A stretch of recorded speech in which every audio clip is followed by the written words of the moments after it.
We're going to start with one called, Is This Legal? When I first applied to my apartment, I applied for a unit that was listed on the management site for something like $850 a month. They then told me that the unit had already been taken and then promptly redirected me to another unit for $1,021 a month. And they gave me some excuse about upgraded appliances, which there's absolutely nothing special about the appliances in this apartment. Whatever, I needed to move, so I took it. No. Rough. Fast forward 10 months. My lease is almost up, and management emailed me about renewing. Well, I looked at the property website and found that another unit is coming available for $865 a month, with more square footage than the one I'm currently in. So I went ahead and immediately applied. Ready?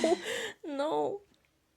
The management then canceled my application because I'm an existing resident and has counter-offered to lower my rent to $973 a month. And here's the crazy part. I checked the website today for the unit I applied to, and the advertised rate was suddenly increased to $907 a month. Oh my gosh. I am now convinced that they are actually shelving these units and advertising them for a much lower rate than what they are willing to rent them for. I imagine every applicant goes through the same bait and switch process, where they apply for a seemingly inexpensive unit, only to be given some excuse for why it's not available, and then redirected to another unit with a higher rent. This has to violate some kind of law, right? Horrendous. Yeah, and that's the end of that one. According to the comments under this one, everyone's saying that it is perfectly legal because we don't know for sure if it's like deceit, right? Like Yeah. it could be that a unit really did get snatched up that fast, but seems suspicious that it's like that often. Yeah. This is like when you're on our competitors' websites and you look at units and you're like, oh my gosh, this seems so affordable. And then you get to the point of actually trying to apply or make Yeah. contact, and suddenly the rates are bumped up and you're like, Yeah. why is this? Yeah. And that happens so often. It's so normal. It's like existing fees. Yeah. Yeah. Yeah. It's like fees that get tacked on, or it's like admin or processing or certain maintenance costs or whatever. Or they're like, hey, actually, that was a rent special. Yeah. And your rent is going to increase after the first month or two. It's like, cool. Okay, Cool, great. cool, cool. Great. Thanks, great. guys. This one is called guest fee. Okay. So they said they brought their girlfriend over one time to their apartment. Okay. And they have a screenshot of a text message that they had gotten from their landlord. It says, and this must be in a group chat, I don't know. It says, to everyone, I would like to inform you about bringing a friend to stay overnight. It will be okay. You're welcome for everyone to bring a friend to stay overnight. But it will be a fee to pay of $20 per night. $10 will go directly for electricity and gas in the house, and $10 will go for maintenance on the house. Kind regards. Kind regards. Kind regards. And the person checked their lease, and there's nothing about having guests in it. Like, it says that you're allowed to have guests. You just Yeah. can't have other people move in. And now they're getting a text saying, actually, it's $20 per night per guest. No. Absolutely not. How are they gonna know? Who's gonna know? The girlfriend stayed over one time, and then the landlord was like, absolutely not, $20. This one, we will include the picture because it is so good. And I'm going to show you. It's so good. Oh, God. It's so short. Ready? Told my landlord the toilet wasn't leveled. Came home from work to find carpet installed on my floor. WTF. And then there's a picture, you'll see it, with carpet installed in the bathroom on the floor.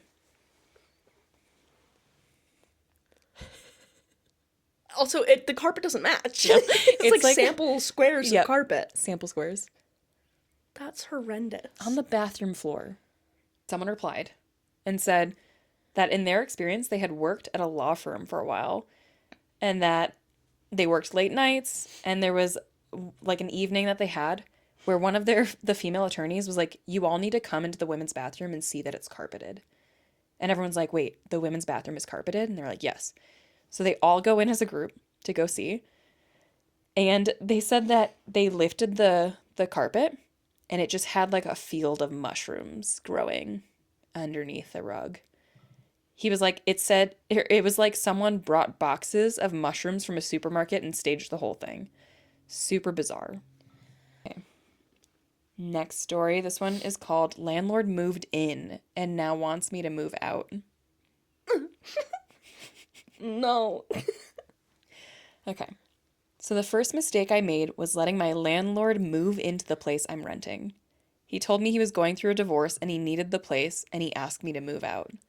Thinking I was doing him a favor, and because there were 2 open rooms, I suggested he move in and we see how it goes. Wrong. Mistake number 1.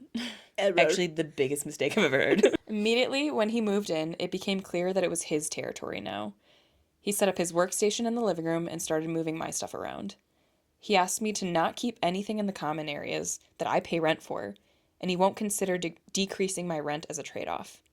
Feels like his end goal is to make me so uncomfortable that I move out, and it has gotten to the point where I have everything in writing because he makes up stuff now and claims that I break the rules that are not in the lease.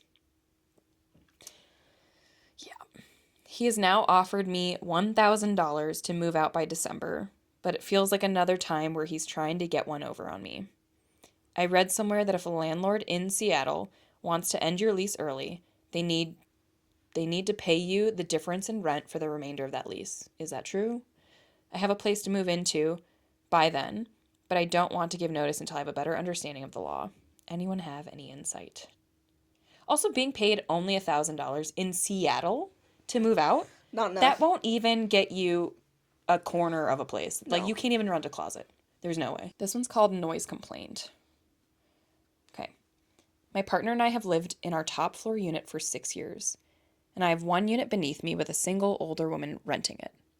We have no kids, and we have a 50-pound dog who rarely barks due to his breed. For context, I have never received a noise complaint in my 14 years of apartment living. For reference, I get off work at 10 p.m. and arrive home shortly after. Since the woman moved in beneath us about 3 years ago, every single night, if I so much as walk 10 feet to refill my water glass, use the restroom, or just go to bed, she aggressively pounds on her ceiling 3 to 4 times, and I can sometimes hear her shouting. Regularly, she calls the police.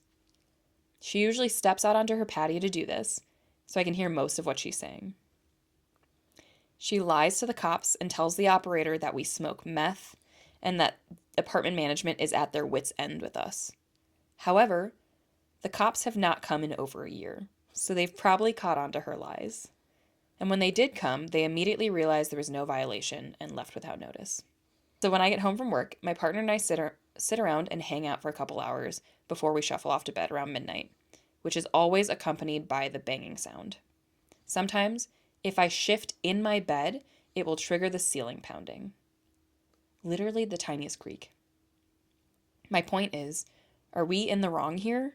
No. Not at all. I understand that the building is 45 years old and the insulation is likely terrible, but I feel like I'm walking on eggshells in my own apartment. No matter how much I tiptoe and do everything extra quietly, it's 3 pounds every time I get off the couch, which is, again, very minimal and only as necessary. I have not reported this to management yet because I fear it will only set her off more. Has anyone experienced something similar to me? That's awful, and I feel like you shouldn't change your daily habits for You that. should have the enjoyment of your home Yeah. if you're not causing a lot of problems for other people, right? As long as you're not doing jumping jacks at 2 in the morning. Yeah. Yeah. People have blasted their music on full volume at 2 a.m. to vibrate other people's apartments. This woman can chill out. It's a Yeah. couple of footsteps at midnight. Also, you're a bottom apartment. Like, you're Yes. gonna hear noise. Yes. Get over yourself. If you don't want it, move up. Yeah. Like, get a different unit. Request one specifically that you don't have to worry about people walking over you. Yeah. Some people said in the comments here, they said you need to start reporting her to management every time she does this and get video evidence and maybe even a decibel reader to show that her pounding is way louder than the footsteps. Oh, yeah. So smart.